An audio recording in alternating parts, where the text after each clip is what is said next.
For personal अगर मैंने देखा है कि जो मदर अपना ब्रेस्ट फीड करा रही है उनकी चांसेस कम होते हैं अपना जो दूध होता है वो निकालने के। तो मैम ऐसा कुछ डिफरेंट होता है क्या कि बस जैसे मिसकंसेप्शन है बस? नहीं, definitely mother's milk as we all know is the best milk. Okay. तो ये क्यों कहते हैं कि एक तो बहुत इजीली अवेलेबल होता है, फिर ना तो कोई ऐसे क्लेanलीनेस का देखना पड़ता है कि बर्तन साफ है, या it is readymade, easily available और इजी टू फीड। एक आजकल बहुत वर्ड चल रहा है कि हाइपर एक्टिव, बच्चा बहुत हाइपर एक्टिव है, उसको वो शुगर ज़्यादा ले रहा है तो वो हाइपर एक्टिव हो रहा है। Okay, so this has no relation with sugar. जब बच्चा हाइपर एक्टिव हो रहा है, that may be indicating something else. Some may be even in expressing in the form of aggressiveness, बहुत ज़्यादा एग्रेसिव है, खूब लड़ाई झगड़ा करना, मारपीट करना, मतलब दिस वे। और मैम जैसे एक और चीज़ देखी गई है कि जो बेबी टीथ होते हैं वो बहुत लेट ग्रो हो रहे हैं कुछ बेबीज में, देखा गया है। तो मैम उनमें क्या विटामिन न्यूट्रिशन की कमी की वजह से ऐसा है? इसमें भी यही सेम अप्लाई होता है कि सभी का ऐसा नहीं होता है। डेंटिशन जो है 6 मंथ से लेकर के 12 मंथ तक हो सकता है, या उसमें वेरिएशन होती है कि किसी का 6 पे आ गया, किसी का 8 पे आया है, किसी के 2 आ गए, किसी के 4 आए, सो इट इज़ एक्सेप्टेबल। नमस्कार, आप सभी का स्वागत है हमारे न्यू पॉडकास्ट में। मेरा नाम प्रिया है। जैसा कि हम हमेशा बात करते हैं, इस पॉडकास्ट में हम हेल्थ केयर से जुड़ी सारी बातें करते हैं विद डॉक्टर। तो आज हम बात करेंगे छोटे से नन्हे मुन्ने बच्चों के बारे में जो कि न्यूबॉर्न होते हैं। उनके अंदर बहुत सारी प्रॉब्लम्स होती हैं जो हम जान भी नहीं पाते हैं। इसके लिए आज हमारे पॉडकास्ट में प्रस्तुत हैं डॉक्टर विनीता जैन जो कि स्पेशलिस्ट हैं। मैम, वेलकम है आपका हमारे पॉडकास्ट में। Thank you. प्लीज़ आप हमारे व्यूअर्स को अपने बारे में कुछ बताइए। Okay, I am Dr. Vinita Jain. I am at Super Specialty Mahanandan as senior consultant in pediatrics and pediatric cardiology. So I have vast experience in pediatric and pediatric cardiology over the last 34 years, and I have done my MBBS MD in pediatrics, followed by fellowship in pediatric cardiology from Singapore. I have worked in Ministry of Health in Oman for the last 25 years. I have recently come back to India. Hello ma'am. Hello. Ma'am, आज हमारे viewers ये जानना चाहते हैं कि जो छोटे बच्चे होते हैं बहुत ही कोमल होते हैं और उनको कुछ भी नहीं पता होता है, तो मैम एक जो न्यू बॉर्न बेबी होता है उसको एक आम स्वास्थ्य समस्याएं क्या क्या हो सकती हैं? न्यूबॉर्न में एक तो जो भी बच्चे जैसे ही पैदा होते हैं तो सबसे पहले प्रॉब्लम फीडिंग की आती है।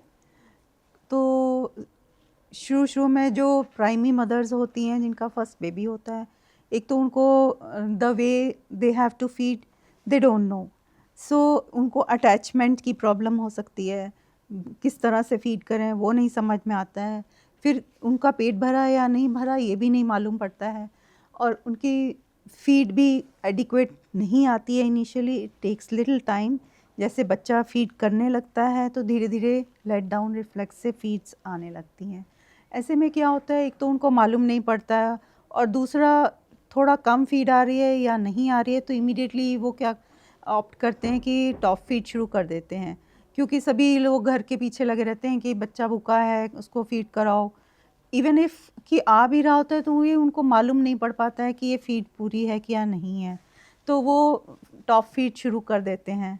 तो टॉप फीड्स में जनरली हो सकता है कि बच्चे टॉलरेट ना कर पाए या उसको रिगर्ज होने लगते हैं, प्रॉपर बर्पिंग नहीं होती है, तो ये इस तरह की प्रॉब्लम्स आ सकती हैं फीडिंग में इनिशियली। तो इसके लिए उनको एक तो प्रॉपर एजुकेशन, अगर हम ड्यूरिंग प्रेगनेंसी ही उनको प्राइम करें कि ऐसे ऐसे ये प्रॉब्लम्स आ सकती हैं, तो इसको इस तरह से लेना है कि जब बच्चा फीड लेके सो जाता है 2 घंटे लगातार सो जाता है, मतलब कि फीड एडिक्वेट है, हर बार फीड कराने के बाद बच्चे को बर्प करना चाहिए, जिससे कि जो भी गैसेस जो स्वॉलो करता है वो बाहर आ जाएं। तो गैस के साथ मिल्क बाहर नहीं आता है, वॉमिटिंग नहीं होती है, रिगर्जिटेशंस नहीं होती हैं। तो ये भी जो एप्रीहेंशंस रहती हैं देख के कि अरे ये तो वॉमिट कर दिया या दूध निकल गया तो परेशान हो गए, तो ये चीज़ भी ओवरकम हो सकती है। इसलिए जो ड्यूरिंग प्रेगनेंसी स्पेशली जो फर्स्ट मदर्स होती हैं फर्स्ट टाइम, उनको इन चीज़ों के लिए अगर हम एजुकेट करें तो वो ये चीज़ें हैंडल कर सकती हैं। और धीरे से उनको ये अगर मालूम होता है कि हाँ इनिशियली 2-3 ड्रॉप्स आती हैं, फिर जैसे सक करेगा बेबी तो आएगा, तो वो उनको इतना एप्रीहेंशन नहीं रहता कि बच्चा फीड नहीं कर रहा या हम फीड नहीं करा पाएंगे। ऐसा भी होता है हाँ। इनमें, ये भी एक होता है कि पता नहीं हम उसको फीड करा पाएंगे कि नहीं, हाँ। है ना। तो ये भी एक डर होता है जो नई मदर्स होती हैं। तो ये सब चीज़ों के लिए अगर हम थोड़ा सा एजुकेट कर दें, उनको पहले से प्राइम कर दें, तो बहुत अच्छे से ये सब चीज़ें हैंडल हो सकती मतलब हैं। मेजर जो प्रॉब्लम आती है वो लैक्टेशन में आती है हाँ। कि बच्चा लैक्टेट कर पाएगा कि नहीं कर पाएगा। और मैम अच्छा एक चीज़ और देखी गई है, जैसे जो मदर अपना फीड करा रही है, ब्रेस्ट फीड करा रही है, उस बच्चे की हेल्थ अलग रहती है, और जो टॉप फीड कराती है वो बच्चे की हेल्थ अलग रहती है। जैसे जो टॉप फीड कराती हैं मदर्स, बेसिकली ये देखा है मैंने पर्सनली, अगर मैं बताऊं तो वो बच्चा जो मिल्क होता है वो बहुत ज़्यादा थ्रू आउट करता है। तो ऐसा सब बोलते हैं कि अरे नहीं बच्चे ऐसा करते हैं, बट फॉर पर्सनल अगर मैंने देखा है कि जो मदर अपना ब्रेस्ट फीड करा रही है उनकी चांसेस कम होते हैं अपना जो दूध होता है वो निकालने के। तो मैम ऐसा कुछ डिफरेंट होता है क्या कि बस जैसे मिसकंसेप्शन है बस? नहीं, definitely mother's milk as we all know is the best milk. Okay.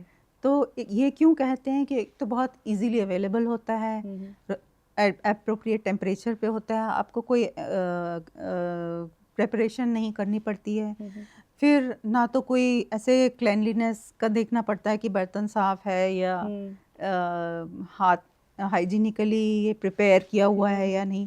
It is readymade, easily available और इजी टू फीड, ओके। और प्रॉपर स्टेराइल होता है, जस्ट दैट कि मदर अपने हैंड वॉश करके बच्चे को छुए और फिर फीड कराएं, और इजीली डाइजेस्टेबल होता है, सबसे बड़ी बात है। सो चांसेस ऑफ रिगर्जिटेशन, जैसे वॉमिट करना, दूध फेंकना, इसके चांसेस बहुत कम होते हैं। ओके। और ये ज़रूर है कि हर बार फीड करने के बाद बर्प कराना चाहिए, चाहे वो टॉप फीड है या मदर्स मिल्क है। ओके। तो जिससे जो गैसेस सॉलो होती हैं वो बाहर निकल जाती हैं, तो इससे रिगर्जिटेशन के चांसेस कम रहते हैं।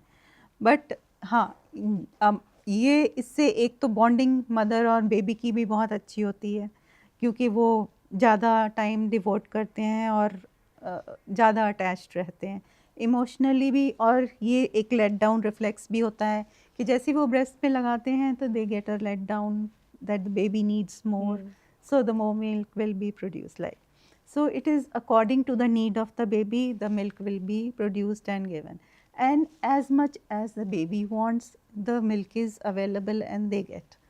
तो उसमें कई बार ऐसा होता है कि ऊपर का जो मिल्क पिला रहे होते हैं, एक तो you have to be very careful on sterilization of the bottle and the nipple, and how it is handled after boiling, how it is kept, whether adequate sterilization, hygienic precautions were taken during handling of those things or not.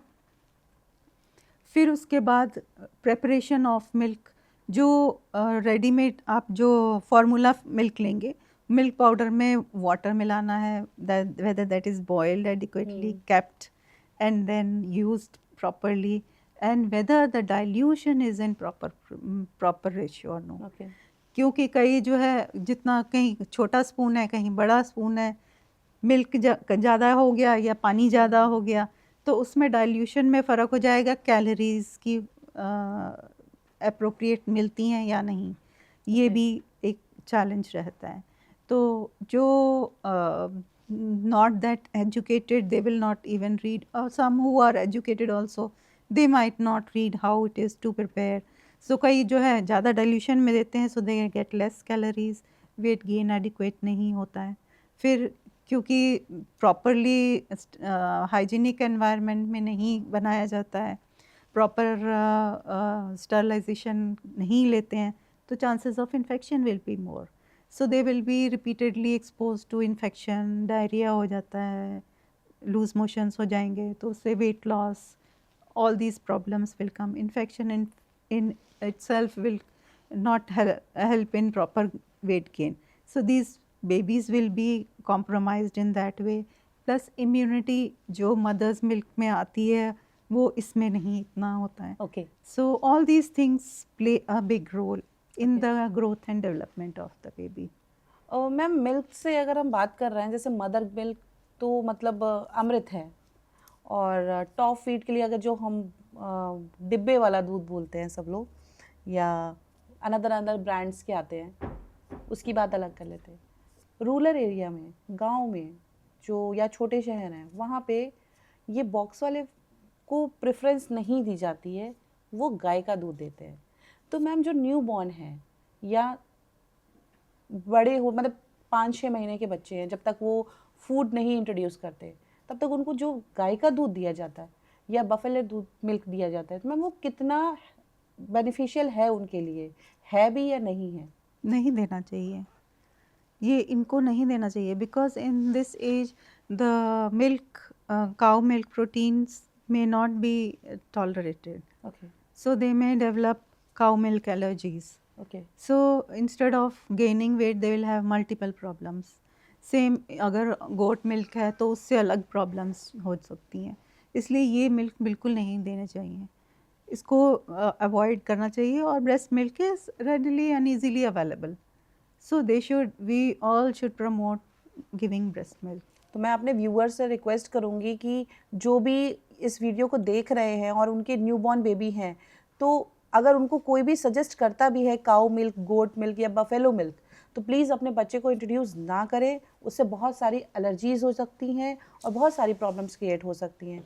तो I would like to request you कि please आप उस milk को मत दें, आप या तो ब्रेस्ट फीड कराइए, वो बेस्ट है, या फिर आप कोई भी फॉर्मूला मिल्क यूज़ कर सकते हैं. मैं मेरे माइंड में एक और क्वेश्चन आ रहा है मिल्क से रिलेटेड. जैसे जब फार्मूला मिल्क लिया जाता है तो कॉलिक पेन सबसे सीवियर होता है. मैंने बहुत जगह ऐसा देखा भी है पर्सनली कि एक कॉलिक पेन वाली मेडिसिन जैसे फार्मूला मिल्क दिया या उससे पहले या बाद में मदर देती है बच्चे को. तो मैम क्या ये मैम कितना बेनिफिशियल है बच्चे के लिए, या इसका कुछ हम ऑल्टरनेटिव निकाल सकते हैं, या मैम क्या कर सकते हैं, आप बताइए. ये यूजुअली कॉलिक पेन इनको जो भी होता है, it is mainly because of the gases which form and which are usually swallowed. So the best way is burping. Okay. To remove these gases. There is no medicine for colicky. Okay. In newborns. Okay. Okay, so we must not use. Okay.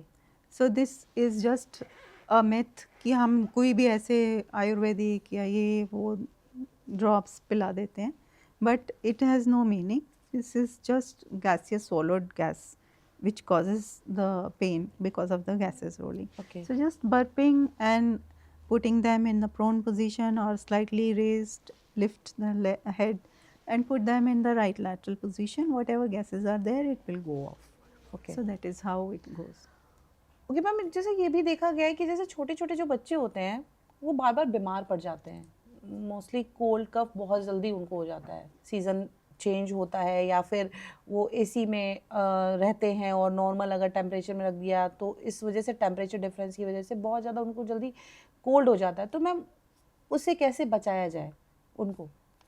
Okay, so actually cover them well during winter and especially the head and the gloves and socks और body को well covered रखना चाहिए.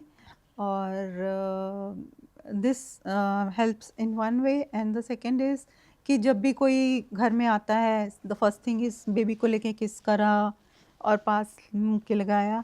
सो the new borns they should not do such practice, और not too many people should come and everyone come and handle, क्योंकि कोई भी किसी भी फॉर्म में कहीं से हैंडशेक करके आ रहा है, हो सकता है अगले को किसी को खांसी जुकाम हो, हाथ में से फोमाइट्स आते हैं जिसको हम कहते हैं जीवाणु होते हैं, जो दिखते नहीं हैं, बट जब आप दूसरे के साथ हैंड शेक करते हैं तो वो कैरी ओवर हो जाते हैं। सेम वे आप आए, बच्चे को हैंडल किया, हो सकता है you have shaken hand with somebody who is having infection, और आपने बच्चे को लिया, उसको चले गए वो germs and it causes infection. So this is like cross infections.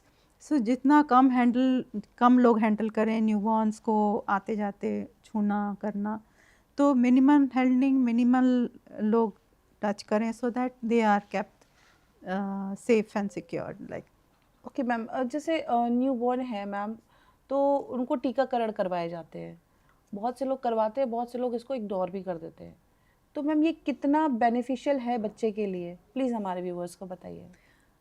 Actually टीकाकरण इज़ बहुत ही इम्पॉर्टेंट है, और मेरे ख्याल हर जगह जहाँ बच्चा डिलीवर होता है, एवरी इंस्टीट्यूट, चाहे वो गवर्नमेंट है चाहे प्राइवेट है, सभी जो है इनिशिएट करते हैं वैक्सीनेशन को, और एक कार्ड सभी इशू करते हैं जिस पे पूरा शेड्यूल लिखा होता है।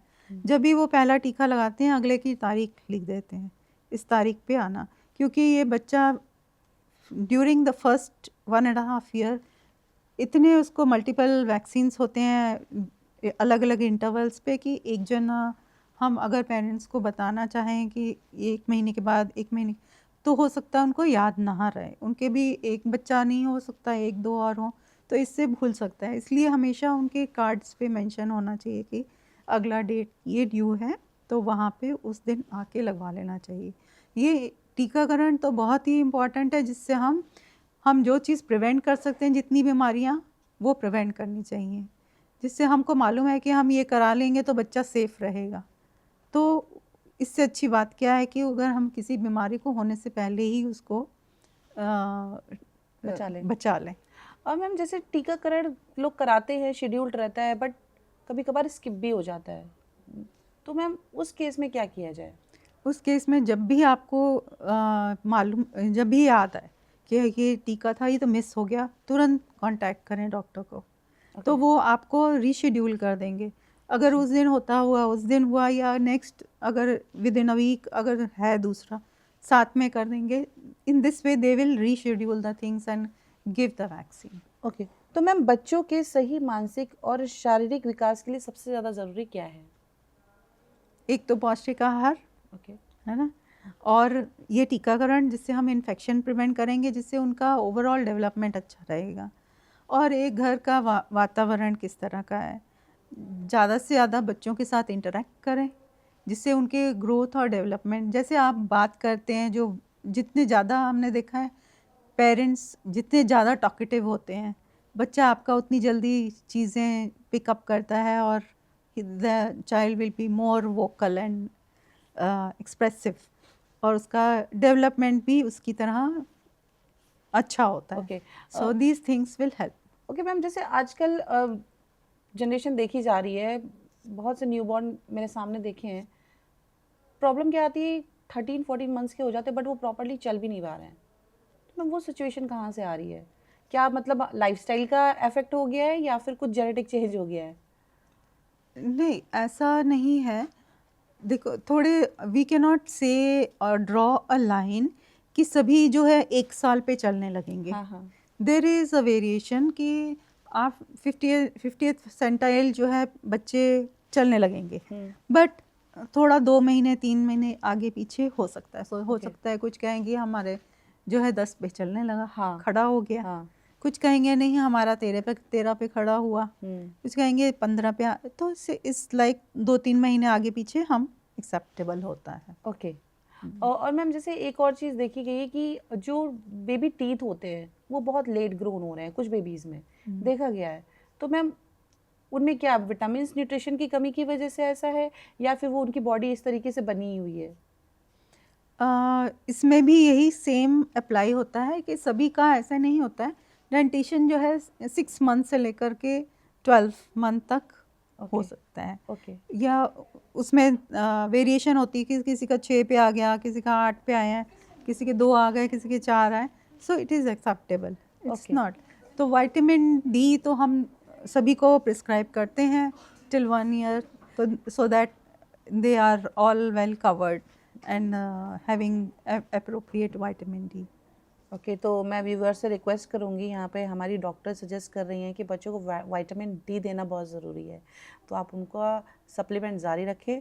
और सर मैम विटामिन डी से बात आई, बच्चों में जॉन्डिस बहुत जल्दी हो जाता है जो न्यूबॉर्न्स होते हैं, और कुछ केसेस में ऐसा बोला जाता है कि ये हमारे बच्चे को हुआ नहीं, और कुछ केसेस में देखा जाता है कि सीवियर जॉन्डिस हो जाता है। तो मैम आप प्लीज़ हमारे व्यूअर्स को ये बताइए कि ऐसे कौन से सिम्टम्स हैं जिससे वो तुरंत देखें और वो तुरंत अपने डॉक्टर से कंसल्ट करें कि जिससे उनका बच्चे को जॉन्डिस ना हो। Actually, jaundice, most of the newborns will have jaundice. Around 60-70% of them will have jaundice. Okay. Rather, 80% will have jaundice. Some might be noticeable, some may not be noticeable. So, ये जो है आँख और face से शुरू होता है, Okay. जो मिनिमल अपीयरेंस होती है। तो कुछ आँख में देखते ही घबरा जाते हैं, ऐसा नहीं है। ये चीज़ें जो है जॉन्डिस, एक तो हम देखते हैं इंटेंसिटी जॉन्डिस की क्या है, डे ऑफ लाइफ क्या है, बच्चे की जेस्टेशनल एज क्या थी जब डिलीवरी का टाइम है, पूरे टाइम पे हुआ है, टाइम से पहले हुआ है, इन सब चीज़ों पे डिपेंड करता है। फिर मदर और बेबी का ब्लड ग्रुप क्या है, कुछ उनके जेनेटिक प्रीडिस्पोजिशन है जिसे हम G6PD भी डेफिशिएंसी कहते हैं, वो है। इन सब चीज़ों में वेरिएशन होती है कि हम कितना एक्सेप्टेबल लेवल ले सकते हैं जॉन्डिस का जिसमें ट्रीटमेंट ज़रूरी होता है, या कितना हम कह सकते हैं कि विद इन नॉर्मल है। Okay. So whenever you notice jaundice, तो आप अपने नियरेस्ट डॉक्टर्स को कंसल्ट किया करें, okay. Because everything we can not tell कि आप कब तक वेट कर सकते हैं। कुछ टाइम ऐसे होते हैं जहाँ मिनिमल जॉन्डिस भी सिग्निफिकेंट मानते हैं, जैसे एट बर्थ है उसको मिनिमल जॉन्डिस है, बट वो भी सिग्निफिकेंट हो सकता है जिसमें उसको ट्रीटमेंट की ज़रूरत हो सकती है। सो ऐसे में it is better not to sit and start evaluating. आप एक बार ज़रूर कंसल्ट करें, फिर वो आपको बता सकते हैं कि इस बच्चे में प्रीडिस्पोजिशन है या नहीं है, कोई रिस्क फैक्टर है या नहीं है, कितना हम एक्सेप्ट कर सकते हैं, तो आप कब तक वेट कर सकते हैं या कब रिपीट कराएं या कैसे। Then in it is a lot of things which we take into consideration for starting treatment. So consult your nearest paediatrician. अच्छा मैम, जैसे जॉन्डिस का अगर बच्चे में डायग्नोस होता है तो एक बोलते हैं कि लाइट में रखेंगे, नॉर्मल लैंग्वेज में यूज़ करूँगी मैम, वो लाइट क्या उस बच्चे को नुकसान देती है? अगर नुकसान देती तो हम देते नहीं, very simple.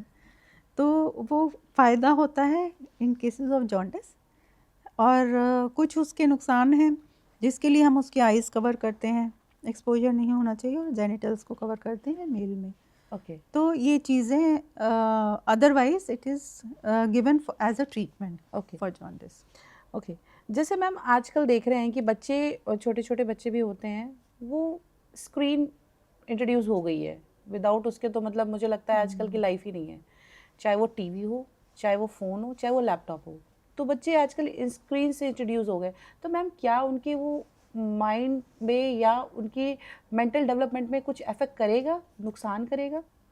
Yes, the children actually at least 2-3 years तो बिल्कुल ही एक्सपोज नहीं करना चाहिए, और स्क्रीन टाइम से the most important is that they are busy on the screen most of the time.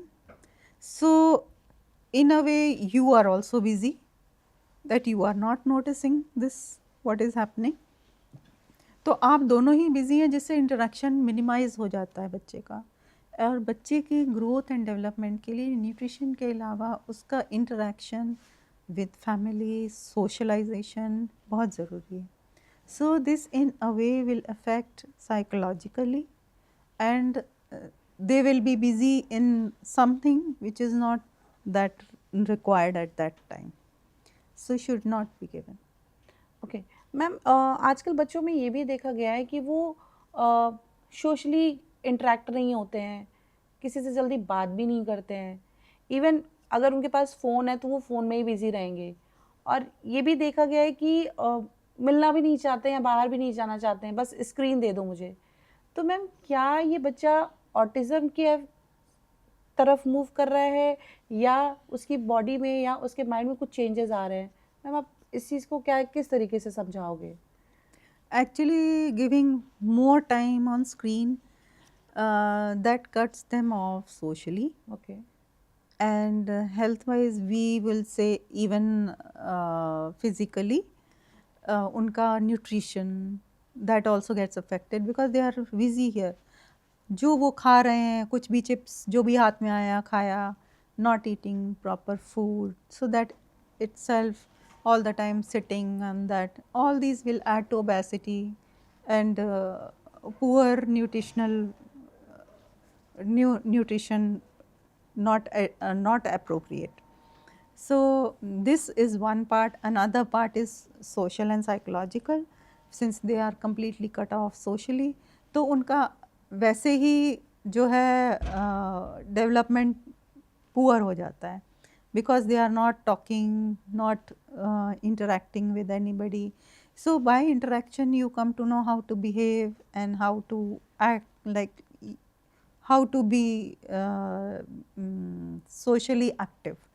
But वो screen time पे all the time you are cut off, you have so धीरे धीरे आपकी expressiveness of expressing yourself goes down, you are not expressing. So अभी तो उनका development शुरू भी नहीं होता है, मतलब मिनिमल होता है. This is a time when they have to learn the things which gets cut off. Okay ma'am एक आजकल बहुत वर्ड चल रहा है कि हाइपर एक्टिव, बच्चा बहुत हाइपर एक्टिव है, उसको वो शुगर ज़्यादा ले रहा है तो वो हाइपर एक्टिव हो रहा है. तो मैम ये एक मिथ है या ये एक सही चीज़ बताई जा रही है कि हाइपर एक्टिव बच्चा शुगर लेने से हाइपर एक्टिव हो रहा है, या उसको कुछ भी ज़्यादा इनटेक शुगर या वटेवर ऐसी थिंग जंक फूड वो खा रहा है इस वजह से वो हाइपर एक्टिव हो रहा है? मैम इसमें कितनी बात सच है कितनी झूठ है, प्लीज़ मैम आप हमारी जनता को बताइए. Okay, so this has no relation with sugar. जब बच्चा हाइपर एक्टिव हो रहा है that may be indicating something else and not the nutrition part. Hyperactivity means in the way that he is all the time moving from one place to another, not able to sit, and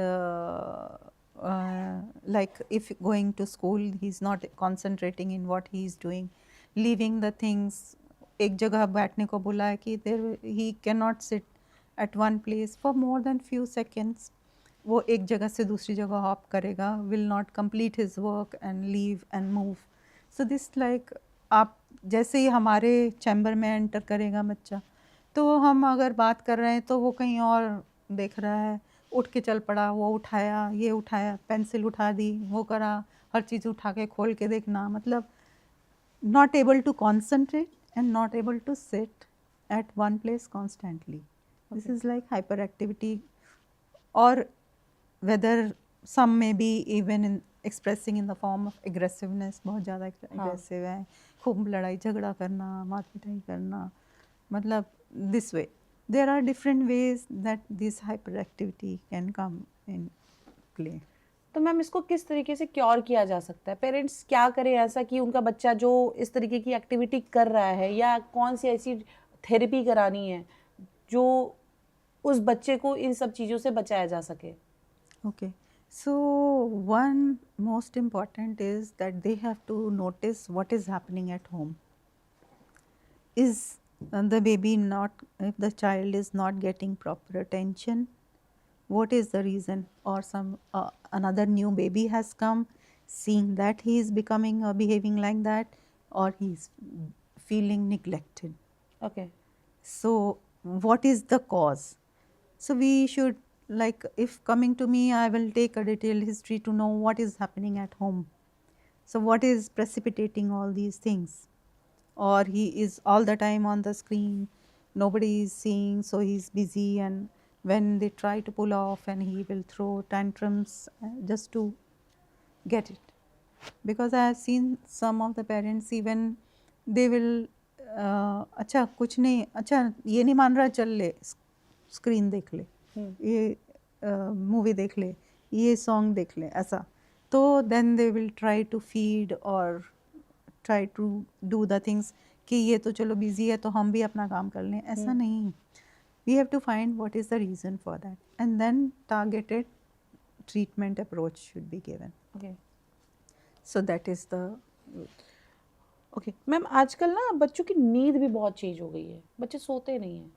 मतलब मैं अपनी बात करती हूँ, मेरी बेटी है, वो शाम रात को अगर 10 बजे सोई है तो सुबह 7 बजे उठ जाएगी या 8 बजे उठ जाएगी, उसके बाद वो दिन भर सोती ही नहीं है. और अगर हम वही पुराने टाइम की बात करते हैं तो बच्चे इतना सोते थे. पेरेंट्स भी बोलते हैं कि यार बच्चा तो सो ही नहीं रहा है, ऐसा क्या कर रहे हो तुम लोग. तो मैम क्या ये एनवायरनमेंट की वजह से ऐसा है, या लाइफ ऐसी होगी जबकि शेड्यूल्ड सारी चीज़ें होती हैं फिर भी नहीं सोती है वो, जब से न्यू बॉर्न हुई है तब से वो नहीं सोती है.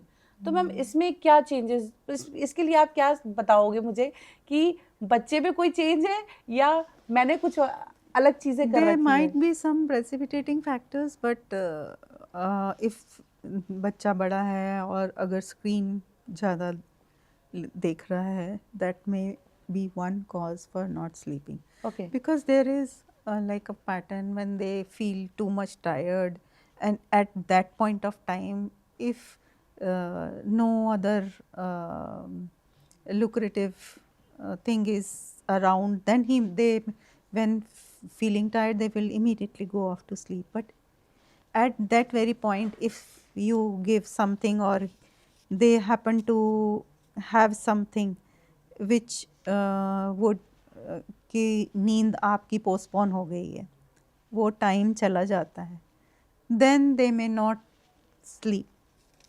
लेट्स से कि बहुत उस टाइम कोई बच्चे कुछ इरिटेबल हो जाते हैं, अगर आपने कहीं उसको स्क्रीन दे दी और वो उस पर लग गया तो फिर वो फेज चला गया, okay and they will not sleep. So this all screening time should be minimized and should not be given the phones and all before sleep. You should make a time schedule if it is required for the school purpose, or at the most half an hour देख लिया at one point of time, सुबह या शाम.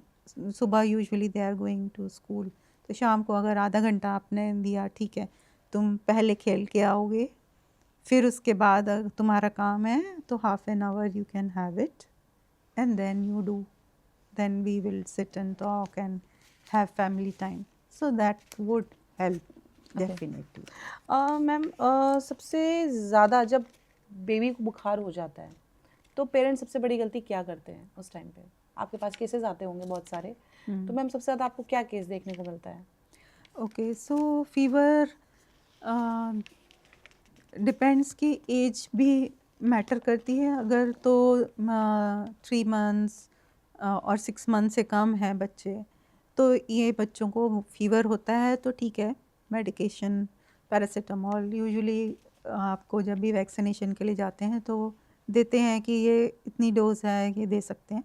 तो आप उस time fever के लिए दवाई दे के ज़रूर बच्चे को डॉक्टर को, पीडियाट्रिशियन को दिखा लेना चाहिए. ओके क्योंकि 6 मंथ्स यूजुअली छोटे बच्चे जो होते हैं, अगर उनको कोई सिम्टम दिखता है, खांसी जुकाम है, तो आप कोरिलेट कर भी सकते हैं एक बार कि हो रहा है उससे, बट फिर भी एक बार ज़रूर पीडियाट्रिशियन को दिखा लेना चाहिए. हो सकता है आप कुछ मिस करें जो आप भी नहीं पकड़ पाए, क्योंकि बेबीज बोलते नहीं हैं, इवन बच्चे भी नहीं बोलते हैं, है ना. तो in that case you may not be able to pick up certain things which a paediatrician might pick up, और हो सकता है कि it is going into some severe infection और anything which might rapidly progress and become very severe.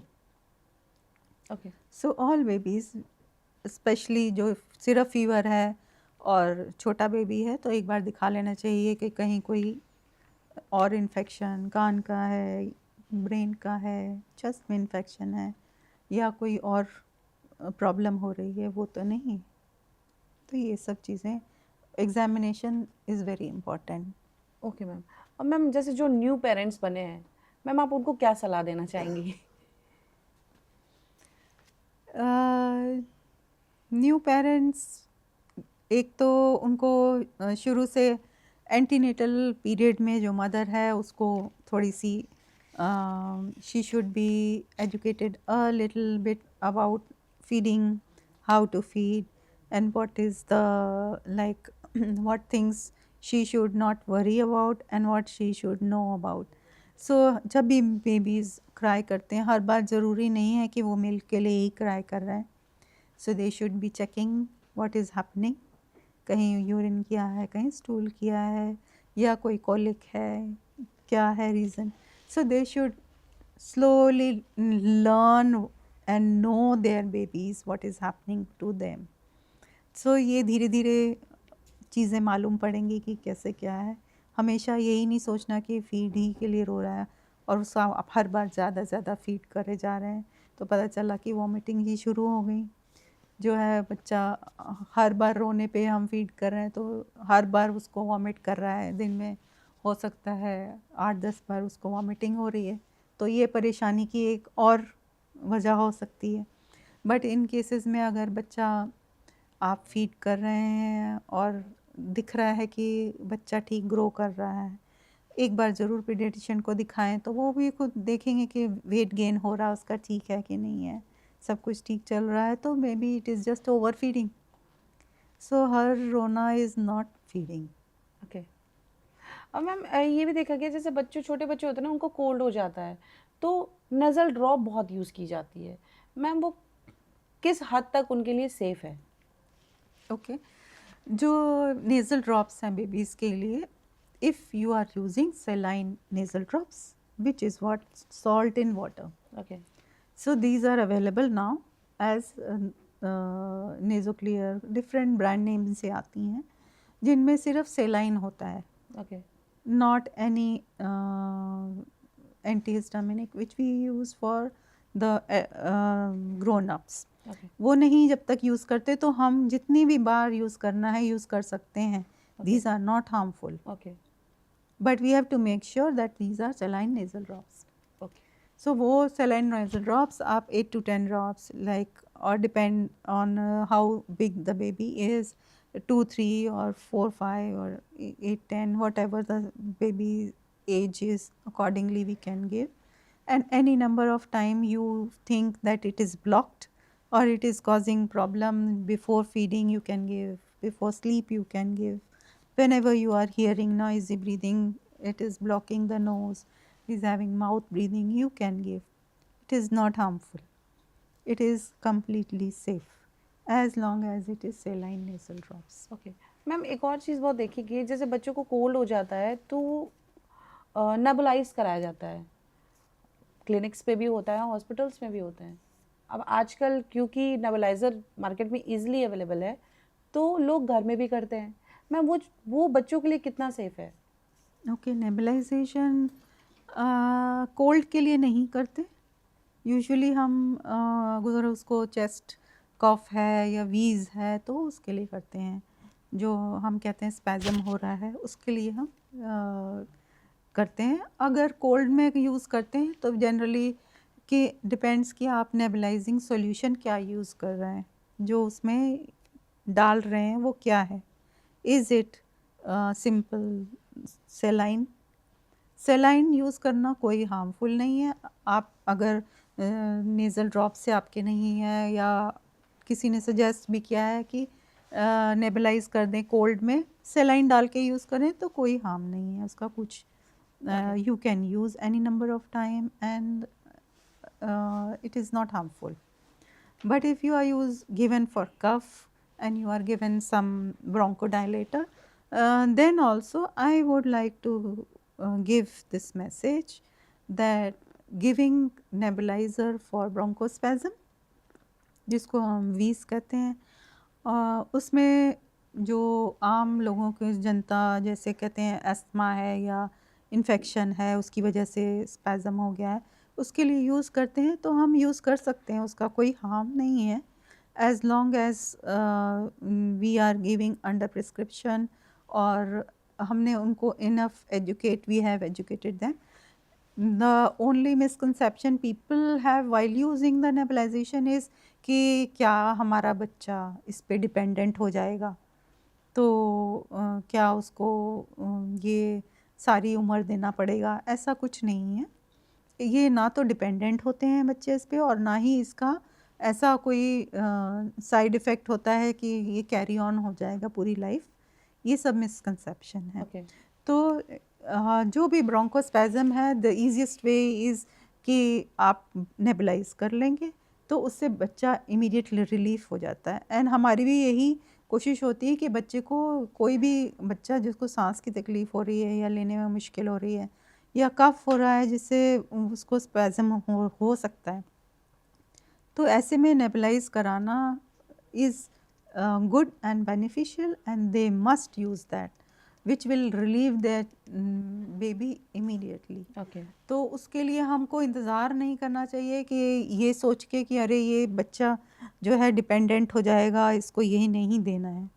तो जो हम अगर सिरप देते हैं बच्चे को, सेम सॉल्ट का अगर हम सिरप देते हैं, that means we are giving much concentrated medication than nebulization. Okay. Nebulization is very much less than the syrup or the tablet which we Okay. give of the same salt. So it is very safe and we can give. Thank you so much ma'am. आज आपने बहुत सारी जितनी myth थी वो clear कर दी, और मुझे आशा है कि जितने भी न्यूबॉर्न बेबी हुए हैं उनके पेरेंट्स आज ये वीडियो देख रहे होंगे और उनको बहुत सारी सही इन्फॉर्मेशन हमारी डॉक्टर विनीता के थ्रू मिली हुई हैं। तो thank you so much ma'am, आपने हमारे पॉडकास्ट में आके हमारी जनता को इतने अच्छे सवालों के जवाब दिए हैं कि उनके अंदर जितनी भी मिथ्स थी ना, आई थिंक वो तो ख़त्म हो गई होंगी। अगर आपको लगता है कि आपको कोई और क्वेश्चन जानना है या आपके माइंड में कोई क्वेश्चन चल रहे हैं, तो आप हमारे इस वीडियो पे कमेंट करके आप हमें बता सकते हैं, जिससे हम नेक्स्ट टाइम हमारी डॉक्टर विनीता से वो क्वेश्चन फिर से पुट अप कर सकें। और अगर आप नियरेस्ट दिल्ली एनसीआर से बिलोंग करते हैं तो आप हमारी डॉक्टर विनीता से संपर्क कर सकते हैं। She is in Mahanandan super speciality hospital, ये ग्रेटर नोएडा में है, तो आप यहाँ पे आके संपर्क कर सकते हो। Thank you so much ma'am. Welcome.